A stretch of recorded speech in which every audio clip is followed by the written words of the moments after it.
Hello. I just flew back from Dallas, Texas, and boy are my arms tired. And by that, I mean, boy are my arms tired of the dozens upon dozens of mosquito bites I received in the muggy weather for committing the sin of being outside for longer than 15 minutes. Dallas contains the world headquarters for half-priced books, the greatest thrift chain in the United States. So as you can imagine, I found quite a few rare and interesting books that I would like to show you in the near future. But the problem is, I found so many rare books that the video is going to be pretty dang long. So it's going to take me a hot minute to have that all shot and edited. Upon my return, I was pleasantly surprised by the fact that we just crossed into 4,000 subscribers for this YouTube channel. And I am very grateful to all the people who have subscribed and to all the people who are watching my videos. I did a 3,000 subscriber celebration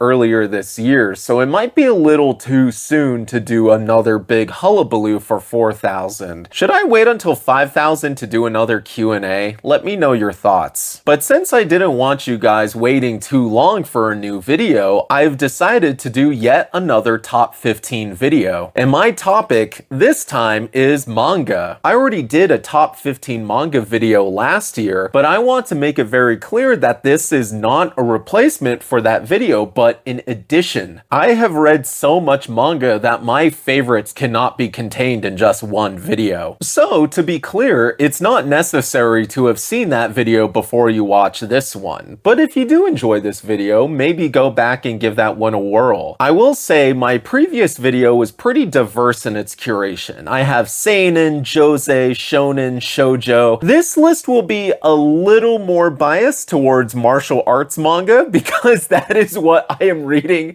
a disproportionate amount of, but I still think you will find some interesting diversity. My number one rule when constructing this list, I absolutely refuse to include One Piece or Berserk. Not because those manga are bad, I love those manga very much, but specifically because those two manga are so hyper popular that they overcrowd and suffocate discussion for nearly anything else. So what's the point of me telling you to read these manga that everyone else is already telling you to read? I would rather focus on exposing you to works that are less likely to be on your radar. But at the same time, I tried to avoid including manga that were too obscure, because I still want you to be able to find and read these. Most of these have official English releases, but for a couple of them, you might have to look for fan translations. Before I formally launch into my top 15, I also want to clear the air a little bit. In my last video, which was a critical examination of fantasy definitions and how they impact the ways that we discuss genre, I have a minor crash out about isekai. I say that these works, which often concern people reincarnating into a fantasy realm and then having all of their power fantasies fulfilled in terms of magic and strength and women and so forth, are universally bad and have literally no literary value. Turns out this is a really great way to get hundreds upon hundreds of angry comments. And to be fair, I was being pretty out of pocket. I should not have been speaking in such universalist terms. I should have been clear that I was referring to the wide array of Sword Art Online knockoffs, and not the wider and older tradition of anime portal fantasies, of which there are many excellent works. There was a certain strand of commenter that said, "How dare you? You are an outsider looking in, judging this other culture's form of pulp media." So here's the thing. I will acknowledge that I was being unfair and perhaps even hypocritical in dismissing the pulp genre of isekai in a video about how academics unfairly dismiss various pulp genres of fantasy. I want to be clear, I wasn't being a hater because it was some subgenre that I didn't understand. I studied Japanese literature in college. I speak Japanese, albeit rustily. I've read thousands upon thousands of chapters of manga. My distaste for isekai comes from the fact that I keep trying to give it a chance and it's bad every time. I don't want it to be bad, but it always underwhelms me and it always disappoints me. I was forged into a hater by the cruel fires of experience. And so my anti-isekai opinions remain remain firm. But I will acknowledge that I was being just a little too mean. So as a gesture of reconciliation, I will offer you as a bonus pick the one isekai manga that I have ever read that I thoroughly enjoyed. And that would be that one time I was reincarnated as Yamcha, written and drawn by a fan artist known as Dragon Gall Lee. His doujins or fan comics were so popular that Shueisha tapped him to do his own official tie-in Dragon Ball manga. If you're not familiar with Dragon Ball, Yamcha, bless his heart, he is the worst character. I love him, but he is the worst character in terms of strength. He is introduced in like chapter 3 as the master of the Wolf Fang Fist. Early on in the Dragon Ball manga, he is an important rival turned ally for Goku. But the problem is Goku and all of the other characters who get introduced later on keep ascending in strength and power. But Yamcha more or less remains the same. He is just a dude in a world filled with demons and aliens and all of these other supernatural creatures. By the time we get to Dragon Ball Z, his role in the manga is to die horribly to different world-ending threats to raise the stakes for the other characters. At the end of each arc, he gets brought back to life by the Dragon Balls just so that he can die again horribly to the next world-ending threat. So that time I was reincarnated as Yamcha is a satirical take on Dragon Ball and on isekai as a whole because it follows some dopey guy who gets run over by a truck, yada yada, and reincarnated into the Dragon Ball world as Yamcha. And he realizes, oh shit, I am the worst character in the entire manga. And assuming everything follows the Dragon Ball storyline, I'm going to die horribly over and over and over again. So it's about him using his smarts and his extra narrative knowledge of Dragon Ball Z to try to make a better life for Yamcha. And I think that is a very admirable goal. And so until I am shown evidence otherwise, I will hold that as the one good isekai. Number 15, The Moon by George Akiyama. George Akiyama is a pretty obscure mangaka in the West. He did a 112 volume samurai manga throughout most of his career, but what he is most famous for is his late 60s and early 70s gekiga. If you're not familiar with the term, gekiga was coined by Yoshihiro Tatsumi to refer to manga that was grimmer, grittier, dealt with social issues, aimed at adults. It literally replaces the kanji in manga for whimsical with the one for dramatic. So it's like saying, what if instead of calling them comic books, we called them tragic books or dramatic books, right? Gekiga isn't really used as a term anymore, even though a lot of greats in the genre, such as Kazuo Koike or Osamu Tezuka, practiced it. It's now just been gobbled up into the wider tapestry of manga. And it created the thematic framework that modern seinen manga uses. So here's George Akiyama, an author mostly known for these grim, gritty works for grown-ups like Asura. In 1972, he decided to make a manga for kids, utilizing the brand new genre of mecha. Go Nagai's Mazinger Z, which is arguably the first super robot manga, had just started. Other classics such as Getter Robo wouldn't even be written for a couple of years. George Akiyama was able to create one of the weirdest, darkest, most off-putting mecha series ever put to ink and paper, and that is titled The Moon in all caps, which in turn ended up being one of the primary thematic inspirations for Mohiro Kito's Bokurono, which I put at number 1 on my other manga list. The Moon is the name of the titular mech, a giant robot that, would you believe it, has this massive crescent moon across its chest. In the same vein as the earliest mecha manga, such as Tetsujin 28, the moon is not piloted by a cockpit. It is psychically controlled by 9 children, who are given dominion by a mysterious benefactor of this weapon of mass destruction. Only they have the ability to control the moon. It requires all 9 children working together, sending the same psychic brainwaves in order to make the moon move, or to attack enemies, or do anything else. But for whatever reason, it keeps sobbing the whole time and making this eternal groan of moon, moon, moon, moon. It's just so scary. The Moon is such a stylistically bizarre work of fiction, one that will keep you scratching your head. It's a pretty short read, only 4 volumes long. It features literally one of the most shocking endings I have ever seen in fiction. Like, I remember finishing the manga and asking, like, is he allowed to do that?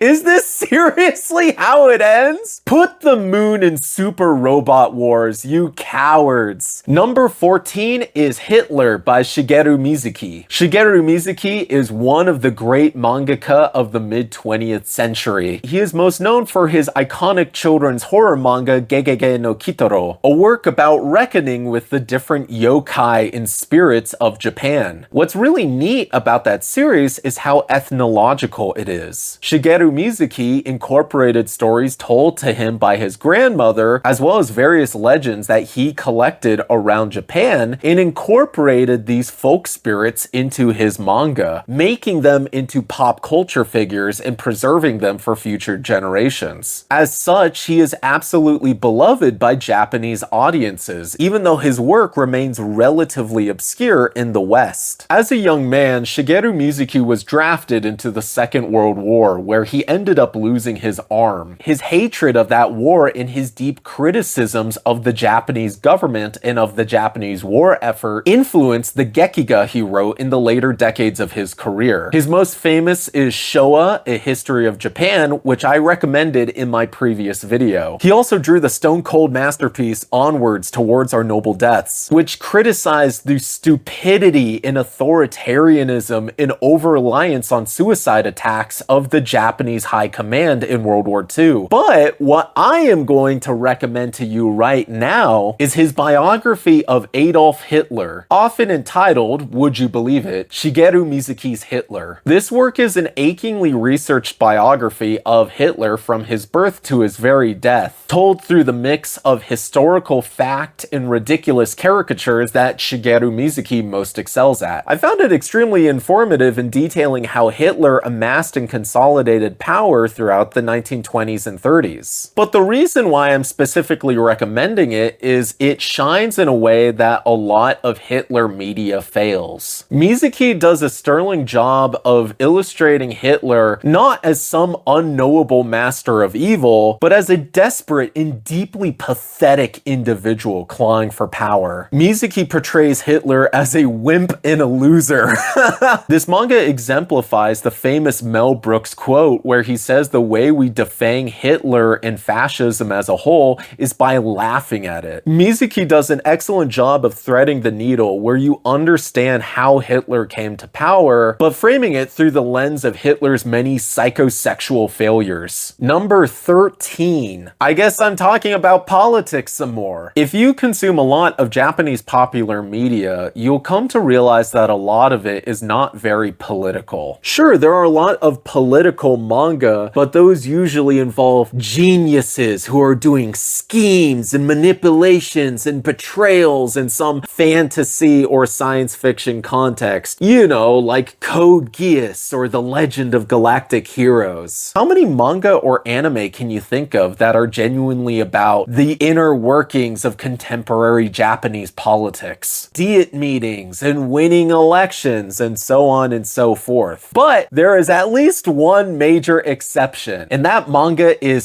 Sanctuary. Written by Sho Fumimura, art by Ryoichi Ikegami. Sho Fumimura might not be a familiar name to you, but it is one of the pen names of the man who is also known as Buronson, the author of Fist of the North Star. So what happens when the man behind Omae wa mo shindeiru decides to write a political thriller? Sanctuary follows two lifelong friends who are both orphaned in the Cambodian genocide. They decide to game Japan's society for the better. One of them will enter Japanese politics, and the other will enter the Japanese Yakuza. And as both of them rise through the ranks, they will use their respective connections to support each other and allow them to rise further and further. If the two of them can collectively grasp the levers of power, both legal and illegal, then hopefully they can use that to form a better society for everyone. So half of the manga is a pretty solid Yakuza thriller with violence and assassinations and all that jazz. And then the other half is this political thriller. It's like House of Cards, but even campier. Politicians outwitting each other, making epic owns with facts and logic. I have to say the key to this manga is Ryoichi Ikegami's hyper-realistic art style, which adds to the camp. He will dramatically zoom in on people's faces while they are delivering epic owns like, baby boomers are all cowards! And then you always cut away to characters heroically sobbing because of how good these owns are. Even though Sanctuary is more grounded than most political manga, it is still a deeply silly read. That is exactly what makes it enjoyable. Number 12. Besides One Piece and Berserk, there are many other excellent manga that I am purposefully excluding from this list. One of those is Full Metal Alchemist by Hiromu Arakawa. Back in the early 2000s, Full Metal Alchemist hit the scene like a meteor. It was stunningly original, dark, complex, and now, for good reason, it is a go-to example for one of the greatest manga of all time. Which begs the obvious question: how do you follow up one of the best manga of all time? In the years since then, Hiromu Arakawa has returned to the Battle Shonen well a couple of times. In fact, she has two ongoing series. The Persian-influenced heroic legend of Arslan, based off of the famous novel series of the same name, as well as Daemons of the Shadow Realm, which is more influenced by Japanese folklore. But if you ask most people what they think about those shows, they'll say, I guess they're fine. Maybe they'll even say it's good. But I have not heard a single soul claim that either of these shows live up to the precedent set by Full Metal Alchemist. And how could they? So, back when Full Metal Alchemist ended, Hiromu Arakawa did the smartest thing she could to avoid a sophomore slump. Her second manga didn't involve battles or magic or the fate of the world. It was a gentle slice-of-life manga about going to an agricultural high school in Hokkaido. Silver Spoon, which I am placing at the 12th position in my list. Silver Spoon is the tale of a wayward youth named Hachiken, who is academically brilliant, but not enough to get into the good high schools. So he decides to slum it by applying to an agricultural school. How hard could it possibly be? Hachiken soon realizes that, sure, he is better at book tests than most of his rural classmates, but being a farmer is no walk in the park. It requires practical knowledge, emotional intelligence, not to mention loads of physical strength. And so Silver Spoon is the story of this wimpy city boy coming into his own, learning about the joys and the harsh realities of agricultural life, going from a stupid, wayward youth to a community leader who his peers admire and look up to. Basically, it hits every note that you would want a good slice of life manga to hit. But what makes Silver Spoon excel above dozens, hundreds of other slice of life manga is how personally invested Hiromu Arakawa is in its themes and its stakes. Hiromu Arakawa grew up on a farm in Hokkaido. If you're not familiar with Hokkaido, that is the northernmost island of Japan. It's sort of Japan's equivalent of Wisconsin. It's cold and it's rural, but it has the best beer and meat and cheese than anywhere else in Japan. It is also the home of Japan's indigenous population nation, the Ainu. If you want to learn more about Ainu culture, read Golden Kamui, it's a masterpiece. Hiromu Arakawa left her family farm to start her manga career at the age of 26, but she never forgot her roots. She knows from first-hand experience just how precarious it is to run a small farm out in the boonies. Profit margins are thin and always getting worse, and there is this constant pressure to just sell out your family farm to the big factory farming conglomerates. But doing so sacrifices the community and culture that makes Hokkaido so special in the first place. This push and pull is exactly what gives Silver Spoon its cutting thematic edge. Hachiken is a privileged city boy, but his classmates and their families are all struggling in various ways. Silver Spoon is a deeply cozy read, but it never lets you forget these important questions. And so, it sticks with you long after you finish it. Number 11. Violence Hero Riki-Oh. Written by Masahiko Takajo, art by Tetsuya Saruwatari. In 1983, Fist of the North Star entirely redefined the very medium of shonen manga. Imagine you are a Japanese boy in the early 80s and you're used to reading Captain Tsubasa or whatever. Then all of a sudden you are exposed to Fist of the North Star, this hyper-violent post-apocalyptic manga inspired equally by Bruce Lee and Mad Max, about a dude in a leather jacket punching dudes so hard with his special kung fu techniques that they explode their gore and viscera in every single direction. Suddenly you had dozens of series about stoic tanks using their martial arts abilities to make people explode, like Sakigake Tokojuku or JoJo's Bizarre Adventure, Phantom Blood. This style of shonen production was entirely dead by 1990. Dragon Ball proved such a successful antithesis to this style that it ends up being the mold for shonen battle manga to this very day. I am obsessed with weird, hyper-violent, and frankly usually awful manga that were written as knockoffs of Fist of the North Star. So now it's time for North Star's stupidest successor, Riki-Oh, which any loyal fan of cult movies would know was adapted into the iconic early 90s Hong Kong martial arts movie, Riki-Oh, The Story of Ricky. This movie is infamous for being one of the most violent kung fu films of all time. Imagine the Shawshank Redemption, but they're all punching each other's heads off. Even though I'm making the violence sound horrific, which it is an extremely goofy movie. The high camp and ludicrous special effects make it a perfect pick for any bad movie night. Even though it's not a bad movie, it's the best movie ever made. So what if I were to tell you that this movie was not only based off of a manga, but the film only covered the first 10th of Riki-Oh's plot? What if I told you that the manga goes to far more ludicrous places than this movie, which is already known for being one of the most ludicrous films ever produced? In true Fist of the North Star fashion, once Riki-Oh leaves prison, he finds himself in a post-apocalyptic wasteland. He is on a quest to search for his evil brother, who has head-exploding martial arts even more powerful than his own. Riki-Oh keeps meeting evil dudes who are oppressing the innocent. All of them are deeply evil and have some ridiculous martial art, but never fear. Riki-Oh always finds a way to defeat these evil dudes. But when he finally defeats them, he is able to defeat them in a new,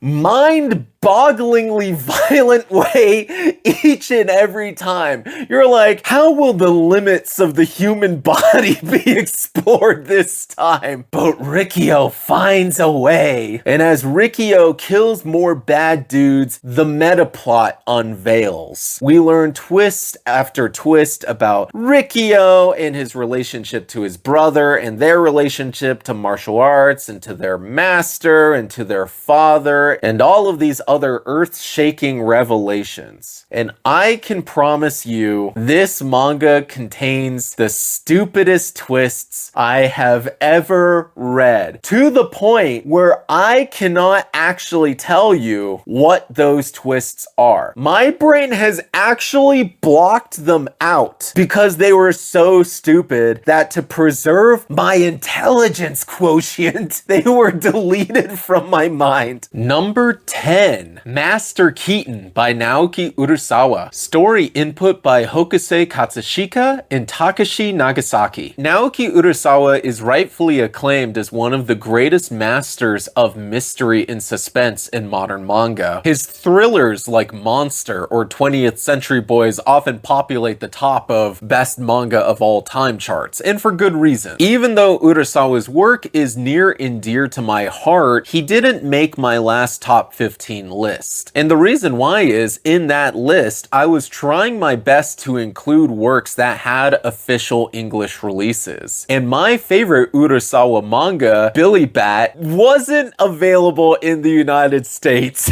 Billy Bat's like, what if you designed a manga in a lab to fit my special interests? It's this bizarre alternate history that interplays Gnosticism with the history of 1930s animation. It basically asks, what if Oswald the Lucky Rabbit was the demiurge?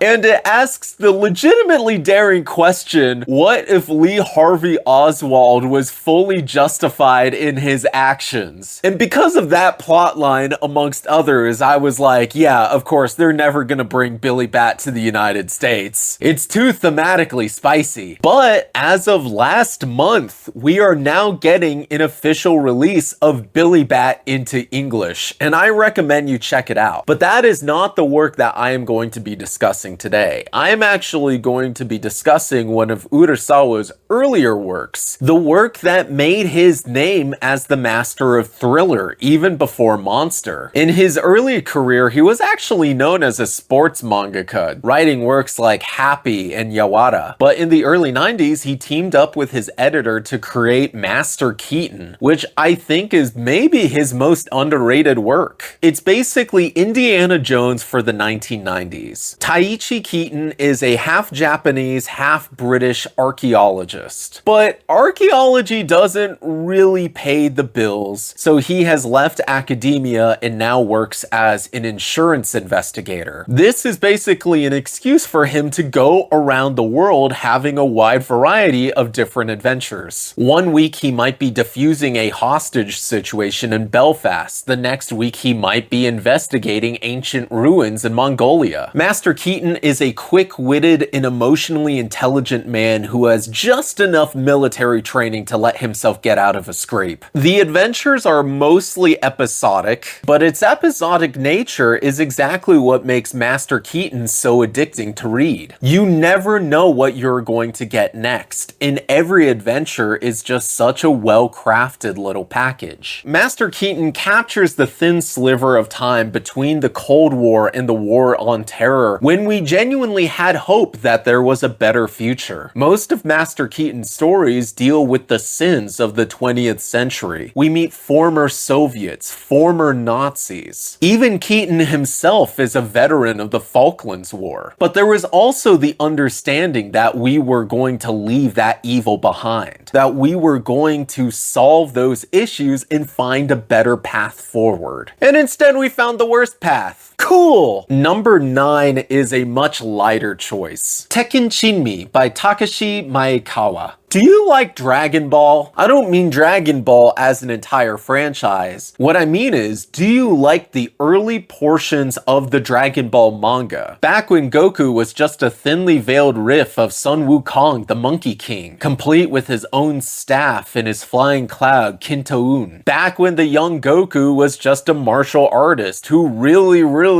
wanted to win the Tenkaichi Budokai, the world's greatest martial arts tournament. Back before before he had to be worried about saving the world from Demon King Piccolo, or learning that he was actually kind of an alien the whole time. If you love that early Dragon Ball, with its exquisite mix of martial arts action and humor, you gotta read Tekken Chinmi, otherwise known as Iron Fist Chinmi. Iron Fist Chinmi is the greatest kung fu manga I have ever read. It is about a young Chinese boy named Chinmi who joins a Buddhist monastery to practice his martial arts skills. He becomes stronger, learns techniques, befriends the other students, before going out on an adventure across ancient China to right wrongs and fight evil. That might sound like a pretty generic premise, but the strength of Iron Fist Chinmi is in its execution. It reads like you threw every single 1970s kung fu film into a blender, producing a delicious guacamole of shonen goodness. It feels like watching the 36th Chamber of Shaolin for the first time, or watching one of the earliest Jackie Chan films. What makes Iron Fist Chinmi so good is how committed it is to the process of kung fu. It is committed to the training, into the mental discipline that it takes. A lot of the chapters will deal with Chinmi encountering a new problem, a training puzzle, or a new undefeatable opponent. This manga does not believe in power-ups or instant win moves. If Chinmi has a problem, he has to go out into the woods, meditate, observe wildlife, and only through careful consideration of his body and of the nature around him is he able to unlock the secret of how to progress forward. And so whenever Chinmi achieves a victory,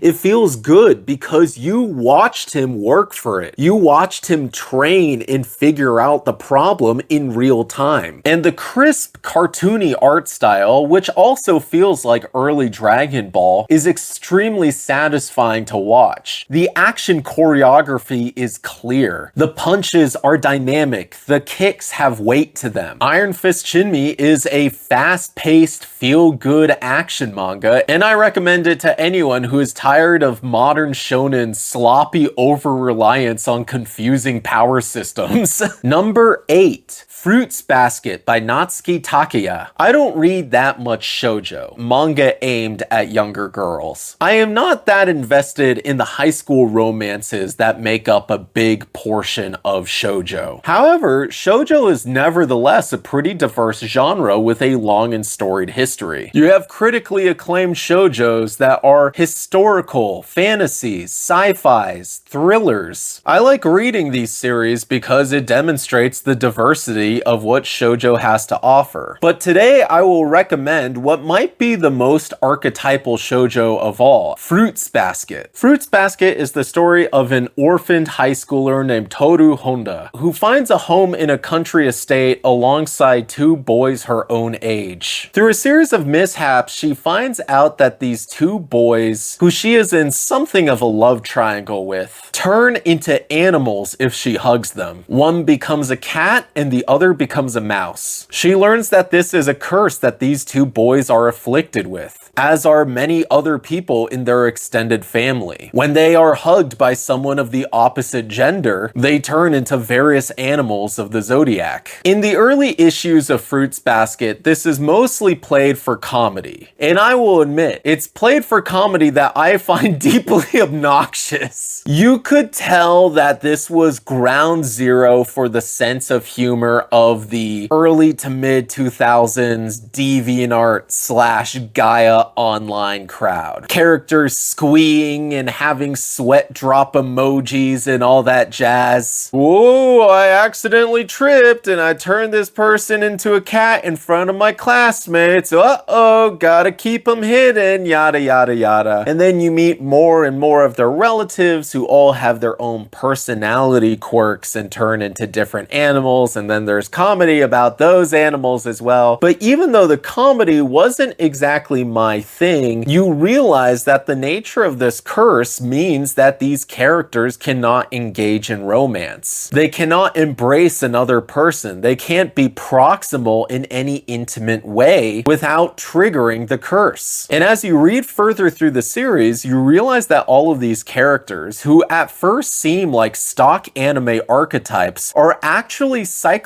psychologically complex and even broken people. Every single member of the cast, both those affected by the curse and those who are not, are weighed down by hurt and trauma. And as you read even further, you realize that the curse isn't just a plot device. It's a literalization of the generational trauma that has been inflicted on all of these characters. And then as you read even further, you realize that the characters who have inflicted this trauma upon others are in turn traumatized themselves. You realize that pain perpetuates itself. And all of this in what is allegedly a comedy romance. Fruits Basket is a Trojan horse that uses its late 90s shoujo stylings to smuggle in an emotionally fraught narrative about our relationship to other human beings and how painful but ultimately fulfilling it is to open ourselves up to love. The melodrama in the later portions of the manga ratchets up to ridiculous heights. Fruits Basket is a manga where two characters having a difficult conversation about their emotions is more thrilling, more exciting than even the most action-packed shonen manga. I think the manga is worth reading, but I think that the best way to consume this is in anime form. Fruits Basket 2019 is a slick, modern adaptation that tells the full story of the manga. And if it sounds interesting to you, watch it! It's good! Number 7, Baki by Keisuke Itagaki. If you are already familiar with Baki, then it needs no introduction. In fact, its reputation has grown pretty infamous, even amongst people who have never picked it up. It's not just a ridiculous, visceral, hyper-macho fighting manga. It is the most ridiculous, the most visceral, the most hyper-macho fighting manga possibly ever put to paper. Early in its serialization, Baki differentiated itself from other 80s martial arts manga by actually being based off of real martial arts. Instead of fantastical, even magical kung fu schools like the titular Fist of the North Star, Baki asks, what if we took people from actual martial arts disciplines, such as karate, aikido, Shaolin kung fu, and we all made them fight each other in a giant underground arena? However, it becomes pretty clear almost immediately that Keisuke Itagaki is not actually that concerned with the realism of these various martial arts. But that's exactly what makes Baki so good. He doesn't present these martial arts disciplines as they actually are, but how they present themselves, how they exist in the imaginations of the general public, their most idealized platonic forms. Baki, as a manga, argues that strength in martial arts let you do just about anything on the planet Earth, and the action that Itagaki draws is so dynamic. His skill in rendering anatomy is so refined that you very well believe it. Baki is the story of a young man named Baki, would you believe it, who wants to grow in strength and skill so that he can become the #1 martial artist in Tokyo's hidden, somewhat illegal fighting pits. The wrinkle is that Baki ultimately wants to acquire strength so that he can surpass his father, who is the most powerful and the most evil being on the entire planet. Baki's dad is so powerful that he is considered an international threat on the geopolitical stage. A reoccurring bit is that every president of the United States has to swear fealty to him because it is understood that no weapon in America's arsenal, even the nuclear ones, have the capability of taking him out. So now every few years we get to experience Yujiro, Baki's father, beat the ever-loving shit out of Donald Trump, which is always enjoyable to see. This bombastic Oedipal feud between father and son is given such earth-shaking import that it almost becomes Shakespearean. And it gives what is normally a proudly stupid manga about sweaty, over-muscled dudes beating the absolute snot out of each other these cosmic underpinnings of light versus darkness, good versus evil. And the supreme bathos of these grand stakes combined with the undiluted silliness of the actual proceedings of the story hook you and keep you coming back for more. Number 6. There are certain events throughout history that I am absolutely obsessed with, that really gets under my skin, that causes me to hyper-fixate on them. And one of those events is the Children's Crusade of 1212. In France and Germany, a boy rounds up everyone in his village and he says, "What are we even doing with these crusades? Why are we sending people to faraway lands to butcher them for not believing the same way we do? That is not what Christ would have done." And he has a good point in that. So the boy continues, what if we, the children of Christendom, were to march all the way to the Holy Land and we just shared our message of Christ in peace? If God is truly with us, then we should be able to convert them. And so the story goes, as Nicholas of Cologne in Germany or Stephen of Cloy in France went from village to village, their message resonated with all of the youth. Children would run away, sneak out of their parents' home to join this ever-growing crusade. Soon you had a mob of dozens, hundreds, thousands of children and teenagers who were marching to the south, spreading their message and trying to find their way to Jerusalem. According to the historical record, it seems like they even met the Pope and received his blessing. But this is where things take a turn for the worst. At least, so the legend goes. Supposedly, the leaders of this movement contracted a couple of Italian merchants to take them to Outremer, the Crusader states in the Middle East. They were betrayed. The merchants instead shipped them off into slavery. The boat sailed to far distant lands. The enslaved children never saw their home again. That's how the often repeated legends go. According to the history books, it's more likely that everyone just kind of got bored and went home. But even if the conclusion of this crusade wasn't nearly as horrifying as the legends say, this story has still haunted me for a very long time. This dark interplay between childish faith and adult cynicism. In college, I kept trying and failing to write a screenplay about the Children's Crusade, trying to capture just a fraction of the severe existential horror that it made me feel. But now, as an adult, I don't feel that compulsion anymore, because I have now read what I feel to be the definitive work of art about the Children's Crusade. Innocence, The Boy Crusaders by Usamaru Furuya. Usamaru Furuya has a pretty interesting career. He started off doing this avant-garde art house manga like Palepali or Plastic Girl, but he found his niche doing horror manga. He is most famous for his adaptation of Sion Sono's cult horror film Suicide Club, as well as his own horror works like Lychee Light Club. Innocence, which he serialized in the mid-2000s, combines his two disciplines.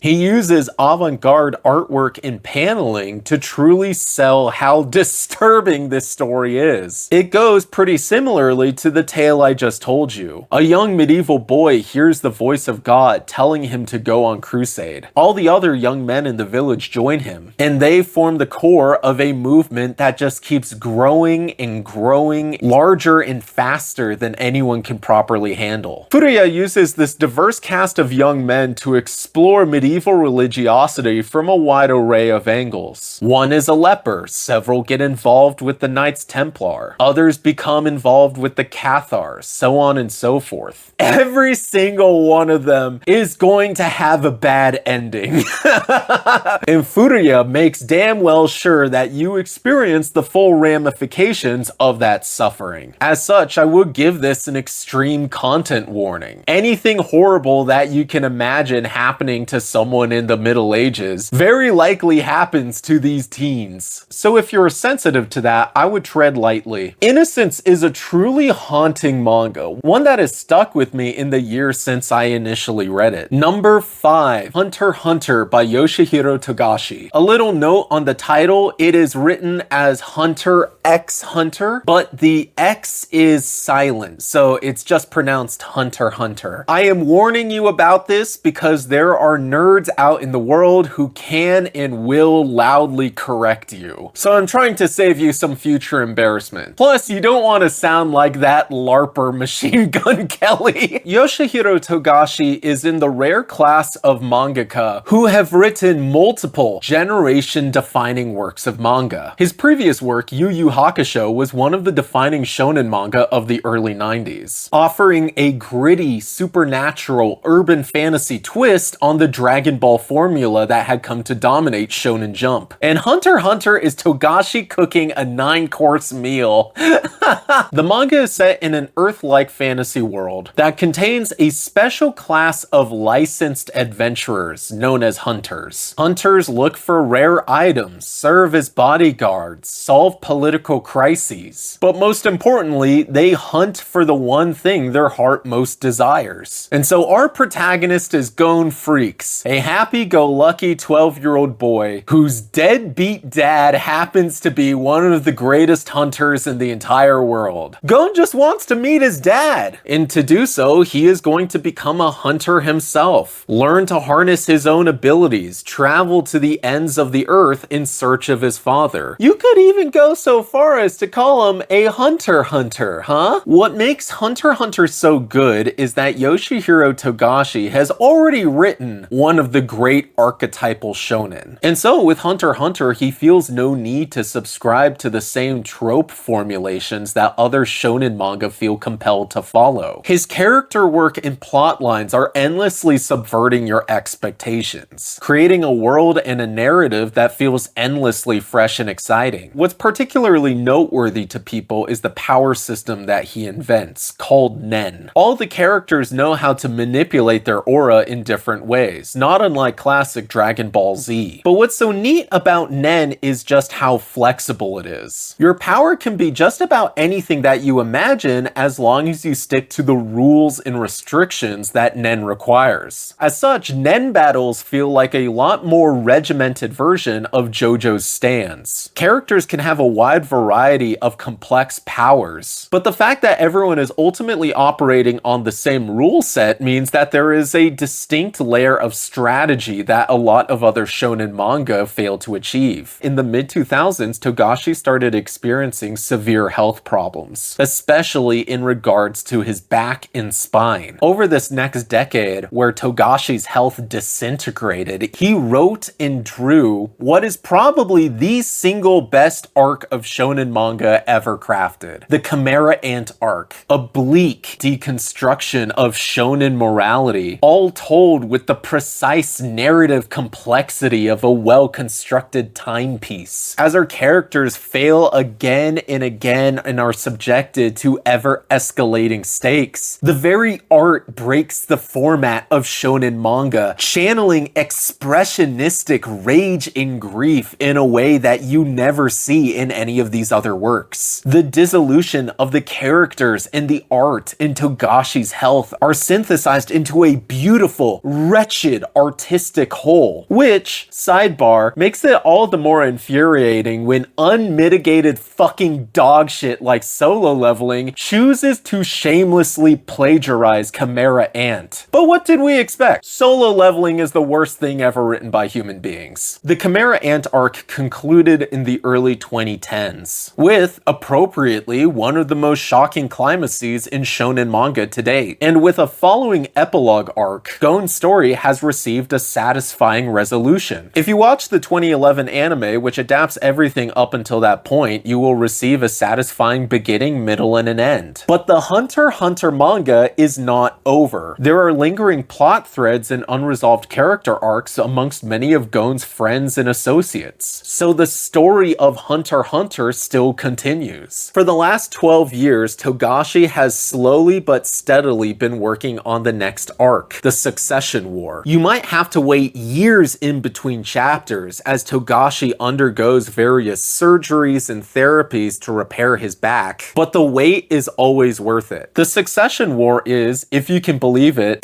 10 times more complex than Chimera Ant, with like 25 different factions all on a giant boat together, engaged in a political battle royale. Even though people miss the old days when Togashi was able to write a Hunter x Hunter chapter every single week, you can tell that this arc is the result of him laying on his back in recovery for weeks or even months at a time, poring over these narrative intricacies, lacing them together. So every single chapter is a monumental event, paying off hidden arcs and character threads that have been secretly embedded in the story for years, while also offering a litany of new tantalizing plot hooks. The reason why I threw Hunter x Hunter on this list is because new chapters are coming out right now. The first chapters we have seen in a couple of years. And because he loyally updates the fan base with his progress, we know he is already about halfway done with the next set of chapters. It's very likely we're going to get even more within the next couple of months. It is so exciting to be a fan of Hunter x Hunter, not just because of the narrative itself, but seeing Togashi's Twitter updates. He'll post an update saying like, I finished drawing 1 page today, and that will have hundreds of thousands of likes, the memes and gifs and cheers all applauding him and congratulating him. This man has suffered so much, and watching him succeed, watching him make progress, even if it's the slightest bit of progress, is beautiful, and it fills you with hope. Number 4. Over the last few years, queer romances like Heated Rivalry or Red, White, and Royal Blue have come to dominate the national conversation in the United States. Throughout the 2000s and the 2010s, Westerners often had to turn to Japanese media to find this sort of casual queer romance. But despite the growing popularity of boys love and girls love manga, they are usually not being produced as a personal expression of queer identity and culture. Even though queer people do read and enjoy these manga, and I do not want to take that away from anyone, these manga often employ idealisms, tropes, and fetishisms rather than reflecting anyone's genuine lived experience. There are gay manga authors in Japan who are creating excellent manga based off of their own experiences in Japan's queer community. Unfortunately, those seem somewhat few and far between, but they are increasing in number. I made this whole contextual prologue so that you can understand just how seismic the publication of My Lesbian Experience with Loneliness by Nagata Kabi was. This book and the rest of her memoirs take the number 4 position on my list. My Lesbian Experience with Loneliness shares the author's story. She is neurotic, riddled with anxiety, barely leaves her house, has very few friends or connections. It is almost impossible to find someone who is so radically honest about their own shortcomings and insecurities. It is a true confessional, and Nagata Kabi is so naked in her vulnerabilities, it immediately brings you, the reader, onto her page. As the story continues, she reveals that she yearns for intimacy and human connection, but does not know how to go about that. So she tries booking a lesbian prostitute to lose her virginity. What proceeds is very awkward and tender and funny as Nagata Kabi tries, with mixed results, to lower her boundaries to let other people in. This event does not solve her problems by any means, but what's important is that she tried, and you are deeply proud of her for trying. My Lesbian Experience with Loneliness was a smash critical hit, winning awards and acclaim in Japan and the West. Since then, Nagata Kabi has released many more memoirs, once every year or two, and reading them is a truly nail-biting experience. You're deeply invested in her life. You want her to find happiness. And she finds some highs, but she also finds many, many lows. Maybe the most infamous, My Alcoholic Escape from Reality, where the stress of writing her early memoirs got her into the habit of going to local bars and chugging whiskey highballs. She is hospitalized, and the doctor tells her that she she damaged her body equivalent to 10 years worth of alcoholism in the span of 18 months. And you're like, oh shit,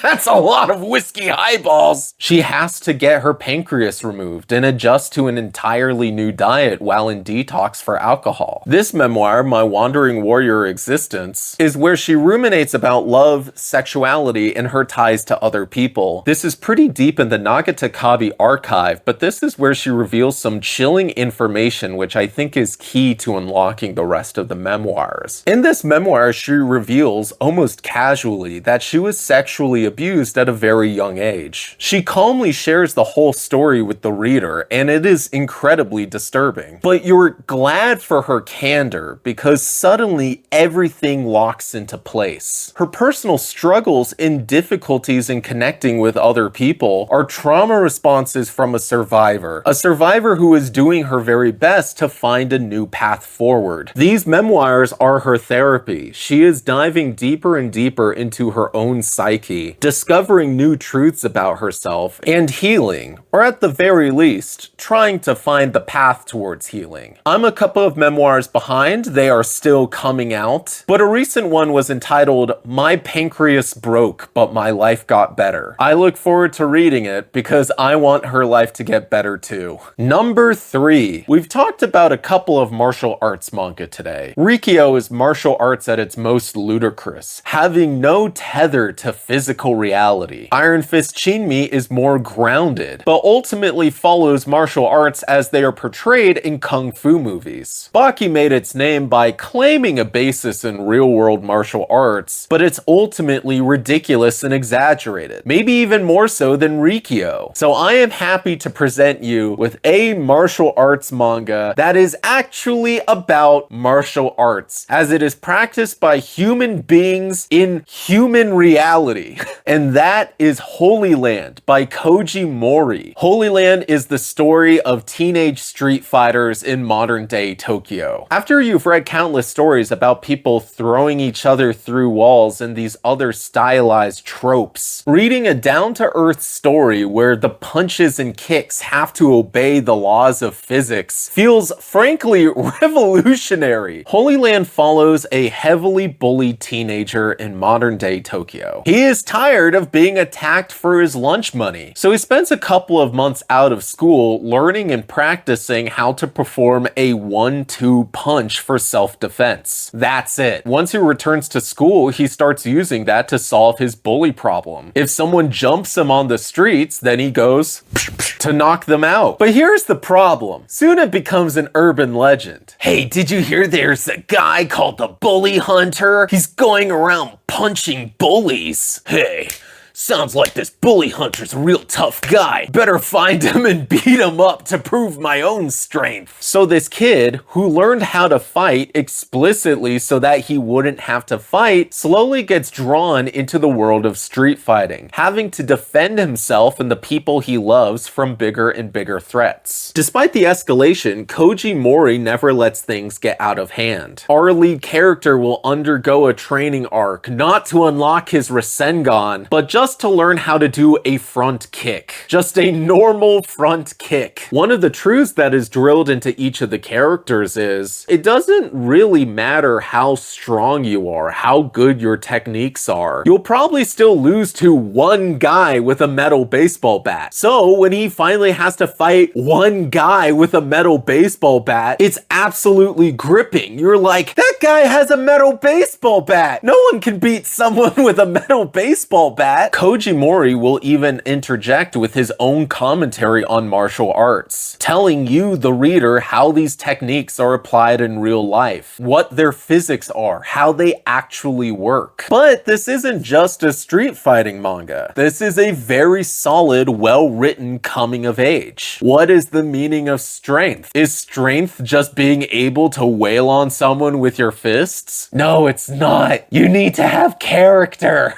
A lot of manga fans might not know Koji Mori for his original works, but they will know him for the fact that he is currently the writer of Berserk. Kentaro Miura tragically passed away at the age of 54 a couple of years ago. Koji Mori was one of his oldest friends. They supported each other as they made their respective splashes in the manga industry. So now Mori, in collaboration with Miura's old assistants, who have learned to draw in his original intricate art style, are seeing Berserk to the very end. But I want to give Mori's other manga a shot as well. Number 2. I think you can describe most of the works by Inio Asano as slice of life manga. He is a master at crafting carefully observed portrayals of psychologically real human beings living under extraordinary circumstances. Slice of life tends to have a very fluffy connotation to it, typically used to refer to different types of feel-good entertainment. On the other hand, I think you could call Inio Asano the master of feel-bad slice of life manga. I read one of his early works, Nijigahara Holograph, which follows the citizens of a sleepy Japanese town after the death of a local girl under some pretty wretched circumstances. And it is perhaps one of the most insidiously disturbing works I have ever read. Inio Asano's most famous work, the one that is most likely to show up on these top manga of all time lists, is entitled Oyasumi Punpun, which details the coming of age of a young man who is drawn as a cute little bird to distract or perhaps emphasize just how horrible the events around him are. I have not actually read Oyasumi Punpun. It's too real. Inio Asano is so gifted at detailing grade school trauma that it frankly triggered my parasympathetic nervous system. Every page filled me with so much anxiety that the knot in my stomach wouldn't let me read much further. Hopefully I will manage one day. I ended up reading a different Inio Asano work that triggered the very same anxiety, the very same pit in my stomach, but I was able to power through, and as a result, I uncovered what is now one of my favorite manga of all time, and that is the warbly entitled Dead Dead Demons Destruction.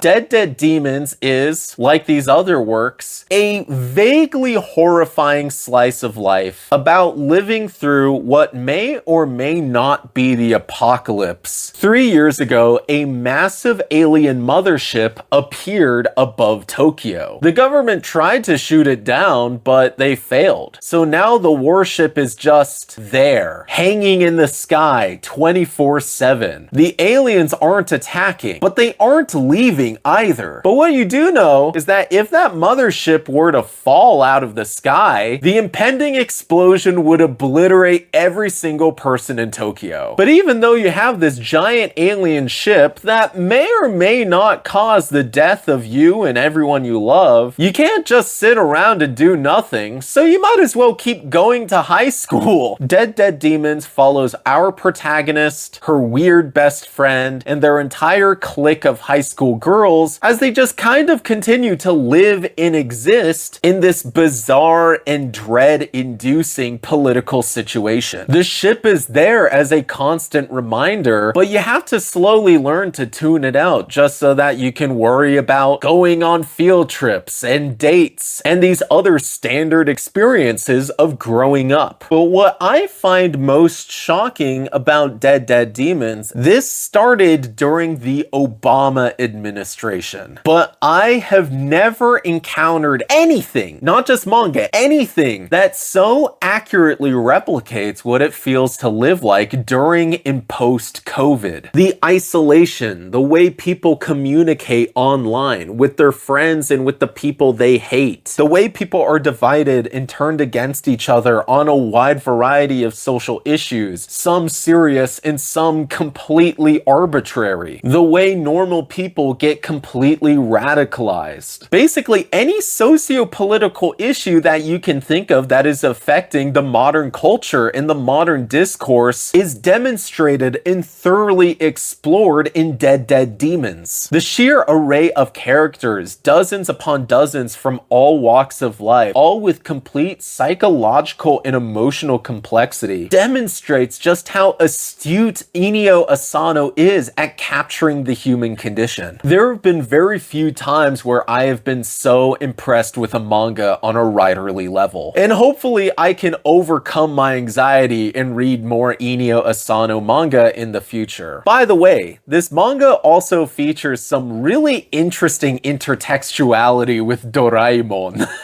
Number 1. In the 2020s, anime and manga have achieved new heights in global popularity. However, even though these shonen franchises have almost become too big to fail, their conclusions never seem to stick the landing. It seems that with all of the modern hyper-popular shonen, their endings are either fine but somewhat underwhelming, or completely disastrous train wrecks. It seems like shockingly few shonen manga are able to be well structured and well paced with a narratively satisfying conclusion that pays off all of the relevant character arcs. So what a pleasant surprise it was when I finally read the early 90s cult hit Ushio in Tora by Kazuhiro Fujita, what very well might be the most perfect shonen manga I have ever read. Ushio is an average Japanese high schooler, aren't we all? Who discovers within his family shrine a statue impaled by a spear. He removes the spear, and in doing so accidentally frees a demon who has been trapped there for 500 years. A tiger spirit who he calls Tora. This malevolent demon wants to eat the boy, but Ushio quickly realizes that this spear is a legendary artifact, one that can effortlessly slay evil spirits and demons. Using the spear, Ushio is able to keep Tora under control as the two of them go from enemies to rivals to unlikely allies to the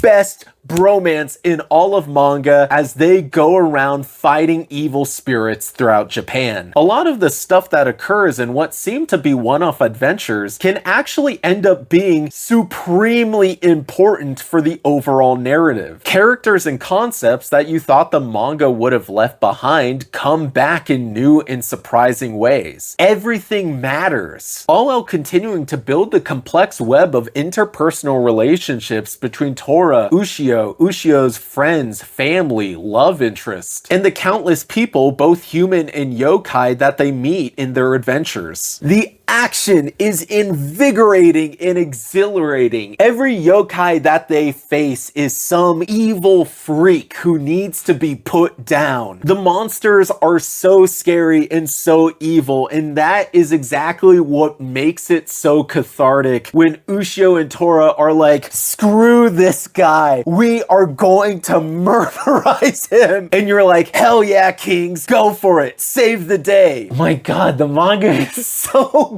good. I could compliment just about anything and everything about it. The anime from the mid-2010s is also excellent. It was produced by MAPPA before they worked on Jujutsu Kaisen and Chainsaw Man. But the thing that I want to compliment most of all is the ending. A lot of shonen manga have a real villain problem. They'll build up some dude as the biggest and baddest guy around, and then once you actually meet them, they turn out to be some chump. The primary antagonist of Ushio and Tora is the personification of evil, but Fujita actually sells you on this guy being the personification of evil. He exudes such overwhelming malice, and when they finally fight him, he is as powerful and as frightening as everyone had been telling you throughout the entire manga. The odds seem absolutely insurmountable. There's no way they can possibly beat this guy. It's impossible! But Ushio and Tora find a way, and it just makes you cheer. And what's even better is this is only Kazuhiro Fujita's first manga. He has other works like Karakuri Circus, which is basically JoJo's Bizarre Adventure, but they're all fighting with marionettes. And that is supposedly even better than Ushio and Tora. And I am so excited excited that I can jump into his entire bibliography, that I still have so much more to discover. I'm gonna be honest, I get a little worried that I have read almost everything there is to read, but I still want to keep looking. I still want to keep finding more. Maybe I'll even do a third top 15 down the road. After all, I still gotta finish Hajime no Ippo.